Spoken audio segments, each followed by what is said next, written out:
I was always driven to science and answering the hard questions and applying the scientific method to reach answers. And that always spoke to me.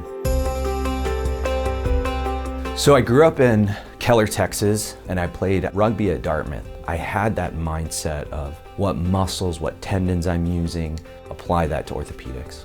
One of the most rewarding things about my job is that grandmother who was unable to pick up her grandkids. And when you see those patients in the clinic and they're able to do those things, interact with their family, go on a hike, play golf, it truly is the most rewarding thing. Bone and Joint has one of the best reputations in town. And when I met them in person, I think it was one of those things where you instantly feel at home. When you meet people that are like-minded, they're warm, they're kind, they're driven, you know they're competent, and they just seem like the group that you're gonna fit in, you kind of know immediately. What brought me to Bone and Joint, my wife is from the greater Nashville area. My wife's best friend is her sister, and they have 2 kids that are the same age as my 2 kids. And seeing them grow up together is probably one of the best things that's happening to us.